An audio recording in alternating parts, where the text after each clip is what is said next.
Hey, it's Aaron. As you can see, I'm at the Redline Ice Drive, and we have multiple vehicles. There's a couple of Nissans here, a couple of Honda Acura products. There's a Fiat, there's a Charger. This is a great event.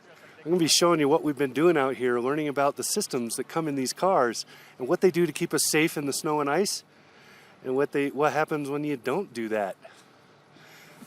Check it out. Hey, this is Aaron from AaronOnAutos.com. And today's review is brought to you by Stop Soldier Suicide. Find the link below, click, and donate. Appreciate it. Have you ever wondered how well your car does when the weather gets really bad? Well, I get a chance every year to go to Colorado with Rocky Mountain Redline and drive basic everyday vehicles on the snow and ice. We do it under controlled conditions so nobody gets hurt, but we really get to push these things hard. This year we had 6 vehicles. All 6 had winter tires, which is a very important factor in this. And all 6 were all-wheel drive equipped. Everything was tested as much as possible with and without safety systems enabled. So what did I learn? Well, the 6 vehicles were the Acura RDX in its A-Spec package, the Dodge Charger GT in the new all-wheel drive package, the Fiat 500X, which is now standard with all-wheel drive, the Honda CR-V, the Nissan Altima with all-wheel drive, which came out last year, the Nissan Rogue Sport. The Acura RDX, this was in the A-Spec package, is an excellent vehicle for a lot of things. It's much more capable than it gets credit for. I've had it off-road, I've had it in sort of racing conditions, you know, in hard driving, and I've had it in this condition, in this situation, twice now, because it was there last year. The RDX is wonderful for this. The safety systems are really astute. The better part of that is you can turn them off and go nuts. This is definitely a sport crossover. So this is a luxury sport crossover. And it behaves like one. Everything about it is intuitive in terms of the drive quality and the way it feels. And when you push the pedal, things happen. When you let off the pedal, things stop happening. And when you push the brake, it predictably does things, changing its vehicle dynamics and stopping. So it was by far the easiest vehicle to do really well with on this course. Part of that was because I had already driven it like this. But part of it is just because the vehicle is so inherently good. The next one up was the Dodge Charger GT in all-wheel drive. Now this is a new package for this year. The Charger has been available with all-wheel drive, but not in this GT package, which is actually derived directly from the Challenger GT, which was at this event last year. It's a beautiful setup. So it's very aggressive as a muscle car. It has a V6 that's putting out roughly 300 horsepower, and it is phenomenal. It has beautiful pipes that sound really good. Now the Charger's biggest problem is that it's a 4,000-pound car. It's big and heavy. So you have to use those dynamics to get it to do what you want it to do. It is going to slip and slide if you drive it like a smaller car, but if you drive it the way if you drive it because you're used to the dynamics of a big heavy car, you'll have no issues. Knowing all of that, I still have to say that it was the most slippery of the vehicles there, but at the same time, when hooning around, it was the most fun because it is a big muscle car, and you can literally turn off all the nanny systems in it. You can make it rear-wheel drive and turn everything off and just go nuts. Tons of fun.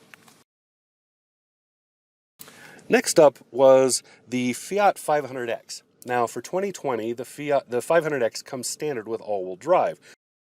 This was in the trekking package, which is a great little package for this vehicle.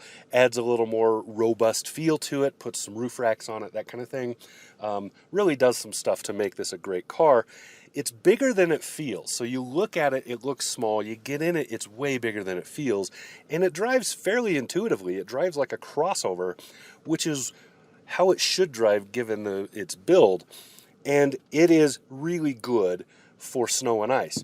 It is fun to hoon around because you can easily break traction whenever you want by just pumping the turbo up. It's got a little turbocharged 1.3. If you keep the RPM under about 1500, you'll get no turbo, and you can go around and drive it like a regular lazy car.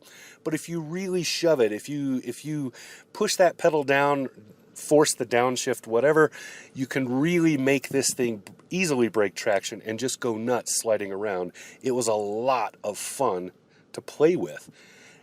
Now, in all of my testing, it did exceptionally well in staying straight, keeping on a line, and stopping when you want it to. So kudos to Fiat for that build. Next up is the 2020 Honda CR-V. Now, last year we had the Honda Passport, which is slightly larger, and the year before, and also the Honda Pilot, which is the biggest of the Honda group. The little CR-V is the volume seller and the best seller in its segment, but it's Honda's volume seller. There's good reason for that. It's a very good little vehicle. It's roomy, it's spacious, it drives intuitively and well. It's easy to understand and control. On the snow and ice, it did really well. It's very good with its safety systems, and it does something that the Acura also does, which is when you crank the wheel all the way to one side or the other and lock it, so you're locked all the way in one direction or the other, and the vehicle keeps sliding forward, it automatically kills throttle input, which means you get no more gas. That stops the car for all intents and purposes, which is exactly what you want to do when you're about to slide off the road. You want to stop, right? So that's a very good feature, but when you're trying to hoon around, you have to work around that feature because there is no way to shut it off. Also, the CR-V is slightly underpowered, so when you're really out there and you're trying to shove it around and have fun, it really isn't up to the task. It's nowhere near where the RDX is. Again, though, this was about safety, and as far as I'm concerned, the CR-V passed that with flying colors. Beautiful for safety. Next up is the Nissan Altima in all-wheel drive.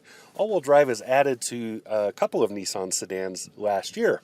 So the Altima is the mid-size, I think, sedan in Nissan's lineup, and it's a very good, well-balanced little sedan.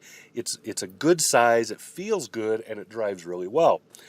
Out on the snow and ice, it was basically a dead fish. The reason was because it has a CVT and the engine is just enough power for the car. This is not a sports car. It is not a car made for hooning, basically. This is not the car that Ken Block would pick if he wanted to go drifting around a lot. So in this scenario, for fun purposes, the Altima was terrible. But for safety, it was top notch because it's not powerful enough to do anything really dangerous.